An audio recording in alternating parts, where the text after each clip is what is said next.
কিমানবাৰ পেটত ভোক লৈ মনত তাপ লৈ শ্ৰেণীকোঠাত মন বহাবলৈ যত্ন কৰিছে। গৰুজনীক ঘাঁহ পানী খুৱাই মানুহৰ ঘৰে ঘৰে গাখীৰ দিবলৈ যাওঁ। ইমানতে অন্ত নপৰিছিল মোৰ ৰাতিপুৱাৰ কচৰত। প্ৰায়ে খালী পেটে স্কুললৈ যাওঁ। কেতিয়াবা সুধা ভাত খায়ো হয়তো। বহুদিন নোখোৱাকৈয়ে ফুলোঁ। জীৱনত দৰিদ্ৰতা কিয় আন কোনো কাৰকে অন্তৰায় হ'ব নোৱাৰে, যদিহে ভাল কাম আৰু কঠোৰ পৰিশ্ৰম কৰাৰ সাহস আপোনাৰ আছে। মই শ্বিলঙৰ ডিচেম্বৰৰ ৰাতিও সাৰি আছো। পেটত ভোক লৈও কেতিয়াবা নিজৰ কাম কৰি গৈছো দৃঢ়তাৰে। জীৱনত আপুনি কিমানবাৰ নিজৰ ভাগ্যক দোষাৰোপ কৰি দৰিদ্ৰতাকে আপোনাৰ জীৱনৰ উন্নতিৰ অন্তৰায় বুলি ভাবিছে? কিমানবাৰ পেটত ভোক লৈ মনত তাপ লৈ শ্ৰেণীকোঠাত মন বহাবলৈ যত্ন কৰিছে, উজাগৰে ৰাতি কটাইছে? কিমানবাৰ আনে পঢ়াৰ সময়ত আপুনি কঠোৰ শাৰীৰিক পৰিশ্ৰম কৰিছে, যাতে আপোনাৰ কিতাপ বহী কলম কিনিব পৰা যায়? হোষ্টেলৰ তিতাকেৰেলাৰ জোল খায়ো উদম জাপত হাত ভৰাই আপুনি বিকল্প বিচৰা নাই। এটা স্কলাৰশ্বিপৰ বাবে আপুনি জীৱন মৰণৰ সমস্যাৰ আকুলতাৰে বাট চাইছে। এইসমূহ সমস্যাৰ সৈতে সন্মুখীন হোৱাৰ মোৰ সৌভাগ্য হৈছে, আৰু এইসমূহ প্ৰতিকূলতাৰে মই জুন 2019ত CSR NET JRFত অল ইণ্ডিয়া ৰেংক 27 আৰু ডিচেম্বৰ 2019ত অল ইণ্ডিয়া ৰেংক 17 পাবলৈ সক্ষম হৈছোঁ। আৰু বিগত বৰ্ষত GATE 2020 অল ইণ্ডিয়া ৰেংক 72 পাবলৈ সক্ষম হৈছোঁ।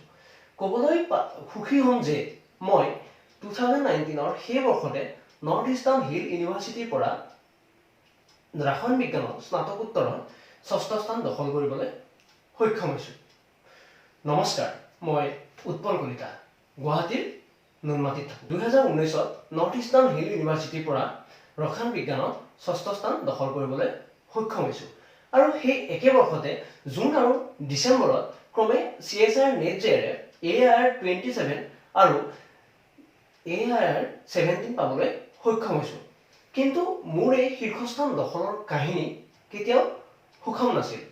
অভাৱে কুঙা কৰা দৰিদ্ৰ পৰিয়ালৰ ল'ৰা এটা, যাৰ চকুত আকাশ চুই চোৱাৰ হেঁপাহ প্ৰবল, তাৰ সংগ্ৰামৰ জীয়া ছবি এখন আজি মই আপোনালোকৰ আগত দাঙি ধৰিবলৈ চেষ্টা কৰিম। মোৰ জন্ম হৈছিল নুনমাটিৰ এটা অভাৱী পৰিয়ালত। 3জনীকৈ ছোৱালী থকা দেউতাৰ শাক পাচলিৰ দোকান আছিল। মোৰ জন্মই দেউতাৰ মনত কেনেকুৱা অনুভৱ কৰাইছিল মই নাজানো। শৈশৱত ভৰি দি দেখিবলৈ পাইছিলোঁ মা দেউতাৰ সীমাহীন অভাৱে জুৰুলা কৰা মা দেউতাৰ মুখ আৰু অসহায়তা। দেউতাৰ শাক পাচলিৰ দোকান পৰি অহাত ইতিমধ্যে আৰম্ভ কৰা দৰ্জী দোকানৰো অৱস্থা লাহে লাহে পৰি আহিছিল। বাস্তৱে ভালদৰে জোকাৰি গৈছিল মোকো সেই সময়ত। পুৱা 4 বজাতে উঠি কিছু পৰিমাণে পঢ়িবলৈ ল'লোঁ। তাৰপিছত ঘৰৰ গৰুজনীৰ বাবে ঘাঁহ কাটোঁ। গৰুজনীক ঘাঁহ পানী খুৱাই মানুহৰ ঘৰে ঘৰে গাখীৰ দিবলৈ যাওঁ। ইমানতে অন্ত নপৰিছিল মোৰ ৰাতিপুৱাৰ কচৰত। গাখীৰ দি আহি আকৌ ওচৰৰ নামঘৰটোৰ দৈনিক সৰামোচাৰ দায়িত্ব লৈছিলোঁ। তাৰ পৰা পোৱা পইচাৰে মোৰ যাৱতীয় কিতাপ বহী কলমৰ যোগাৰ কৰিছিলোঁ। প্ৰায়ে খালী পেটে স্কুললৈ যাওঁ। কেতিয়াবা সুধা ভাত খায়ো হয়তো। ঘৰত সেই সময়ত বিদ্যুতৰ কোনো ব্যৱস্থা নাছিল। লেমৰ পোহৰতে পঢ়িছিলোঁ। লগৰবোৰৰ দৰে কোনো টিউচনো নাছিল, নাই কোনো পৰ্যাপ্ত বহী কিতাপ। তথাপিও শিক্ষাৰ আগ্ৰহ আছিল প্ৰবল। সেই সহপাঠীৰ পৰা কিতাপ বহী ধাৰলৈ আনি হ'লেও চলাই গৈছিলোঁ শিক্ষা চৰ্চা। এনেদৰে মেট্ৰিকত 2012ত মেট্ৰিকত 80% নম্বৰেৰে মই উত্তীৰ্ণ হ'লোঁ। অসমীয়া, বিজ্ঞান আৰু ঐচ্ছিক গণিতত লেটাৰ মাৰ্ক সহ। সপোনবোৰে তাতেই দলি চাপৰে, য'ত জীৱনে কক্ষপথ বিচাৰি নাপায়। আৰ্থিকভাৱে অভাৱী পৰিয়ালত সুখবোৰো যেন আহে এভাৰ দুখ লগত লৈহে। ভাল ফলাফল দেখুৱালো হয়, কিন্তু উচ্চ শিক্ষাৰ বাবে পৰ্যাপ্ত অৰ্থ ক'ত পাম? ঠিক তেনে সময়তে মোৰ হাতত সজুৰে আহি ধৰা দিলেহি ৰথীন শৰ্মা ছাৰ, আৰতী ভট্টাচাৰ্য বাইদেৱে। তেওঁলোকে মোৰ পঢ়াৰ খৰচ দিব বুলি আগবাঢ়ি আহিলে, আৰু এনেদৰে মই অসম জাতীয় বিদ্যালয় হাই ছেকেণ্ডেৰীত নাম লগালোঁ। আৰু 2014ত মই অসম জাতীয় বিদ্যালয়ৰ পৰা 80% নম্বৰেৰে উত্তীৰ্ণ হ'লোঁ। আৰু 2014তে মই গুৱাহাটী কলেজত কেমেষ্ট্ৰি বিভাগত অনাৰ্ছ লৈ পঢ়া আৰম্ভ কৰিলোঁ। প্ৰথম বৰ্ষৰ পৰাই মই নিজৰ খা খৰচ উলিয়াবলৈ কিছু ঘৰুৱা টিউচনো আৰম্ভ কৰিলোঁ। এনেকৈ টুকটাককৈ জীৱন চলিল আৰু মই গুৱাহাটী কলেজত কেমেষ্ট্ৰি ডিপাৰ্টমেণ্টত মেজৰ লৈ পঢ়িবলৈ আৰম্ভ কৰিলোঁ। প্ৰথম বৰ্ষৰ পৰাই মই নিজৰ খৰচ উলিয়াবলৈ ঘৰুৱা টিউশ্যনো আৰম্ভ কৰিবলৈ ল'লোঁ। দিনত ক্লাছ আৰু আবেলি টিউশ্যন। আৰু এনেকৈয়ে মই BSc 74.12% সহ উত্তীৰ্ণ হ'লোঁ আৰু নিহুত নামভৰ্তি কৰিলোঁ। সেয়া জীৱন সংগ্ৰামৰ অন্য এক অধ্যায়। প্ৰত্যাহ্বান নাথাকিলে সোৱাদ ক'ত জীৱন সংগ্ৰামৰ।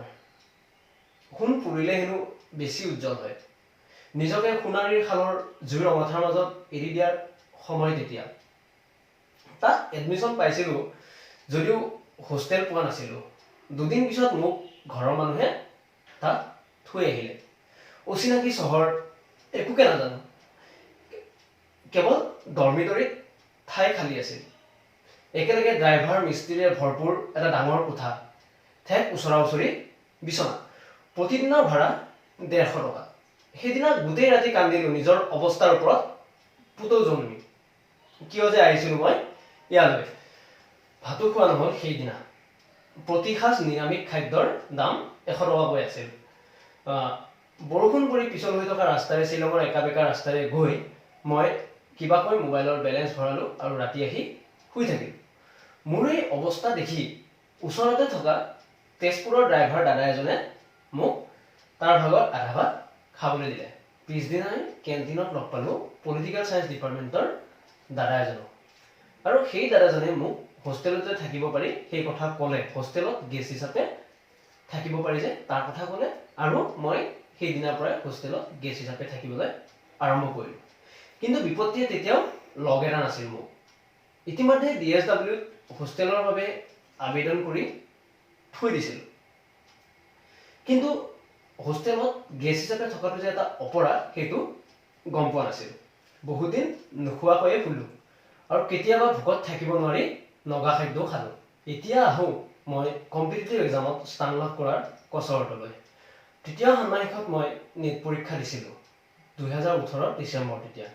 কিন্তু উত্তীৰ্ণ নহ'লোঁ। আউট অফ 296.5 পালোঁ। এইটোৱে মোক এটা অভিজ্ঞতা দিলে।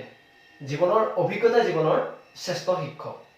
পৰৱৰ্তী ষান্মাসিকত মোৰ সমস্ত সময় উৎসৰ্গিত হৈছিল কেৱল প্ৰিপাৰেশ্যনৰ নামত। সপোন আৰু লক্ষ্য।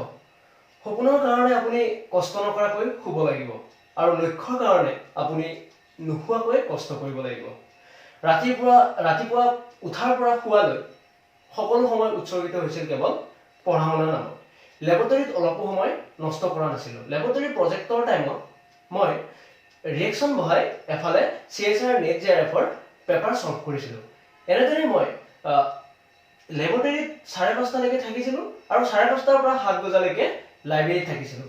বিশ্বাস কৰক, লাইব্ৰেৰীতকৈ উৎকৃষ্ট ঠাই পৃথিৱীত আৰু একো নাই।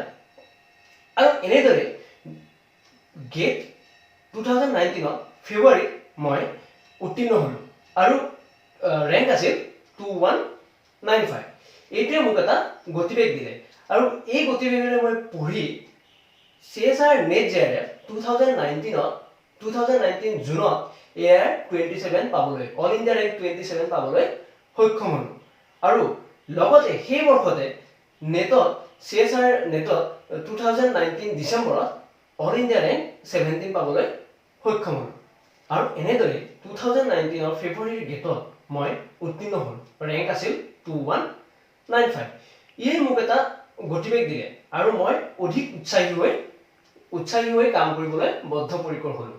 আৰু সেই বছৰে জুনত AIR 27 পাবলৈ, CSIR নেট JRF AIR 27 পাবলৈ সক্ষম হ'লোঁ। কৰ্ষণ অবিহনে মানুহৰ উন্নতি অসম্ভৱ। আপুনি তেতিয়াই নিজক বিজয় বুলি ঘোষণা কৰিব যেতিয়া প্ৰতিযোগিতা আপোনাৰ নিজৰ লগত হ'ব। মই লাগি গ'লোঁ নিজকে অধিক উপযুক্ত কৰি তোলাৰ মানসিকতাৰে। তাৰ বাবে সামাজিকীকৰণ সম্পূৰ্ণৰূপে বাদ দিলোঁ। এনেকুৱা এটা সময় আহিছিল য'ত মই হোৱাটছআপ, ফেচবুক আদি সকলোবোৰ বস্তু আনইনষ্টল কৰিছিলোঁ। আৰু শেহতীয়াকৈ মই 2019 ডিচেম্বৰত CSIR নেট JRFত অল ইণ্ডিয়া ৰেংক 17 পাবলৈ সক্ষম হৈছোঁ। আৰু বিগত বৰ্ষত গেটত অল ইণ্ডিয়া ৰেংক 72 পাবলৈ সক্ষম হৈছোঁ। এই আটাইবোৰ মই সম্ভৱ কৰিছোঁ কোনো ধৰণৰ কোচিং নোহোৱাকৈ। জীৱনত দৰিদ্ৰতা কিয়?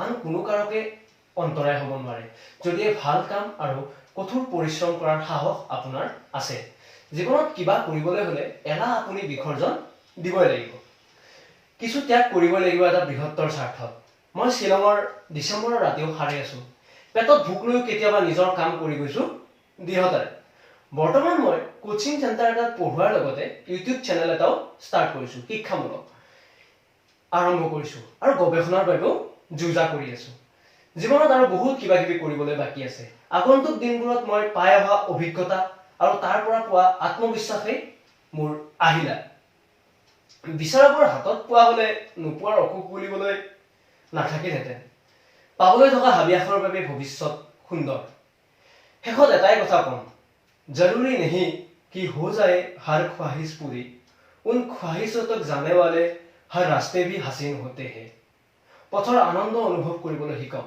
লক্ষ্যই আপোনাক নিজে আহি ধৰা দিব সেইজন ল'ৰা যিয়ে কিতাপৰ অভাৱত শৈশৱতে চমৰ পূজা পিঠিত তুলি লৈছিল সুধাপেটে স্কুললৈ গৈছিল ইউনিভাৰ্চিটিৰ প্ৰথমটো দিনতেই অকলে কান্দি শুই পৰিছিল যাক হোষ্টেলৰ পৰাও ওলাই দিয়া হৈছিল আজি সেইজন ল'ৰাই সৰ্বভাৰতীয় প্ৰেক্ষাপটত পৰীক্ষাত উত্তীৰ্ণ হৈ আন 10 জন অভাৱী ছাত্ৰ-ছাত্ৰীৰ চকুত সপোন সিঁচি দিবলৈ সক্ষম হৈছে কিন্তু জীৱনৰ প্ৰত্যাহ্বানবোৰ প্ৰকৃততে একোটা সুযোগ নিজৰ যোগ্যতা পৰীক্ষা কৰাৰ সুযোগ লওক যোগ্যতা বঢ়াওক ধন্যবাদ জোষ্টক মোক কথা ক'বলৈ সুযোগ দিয়াৰ বাবে Tell us what you think about this video and don't forget to like, share and subscribe.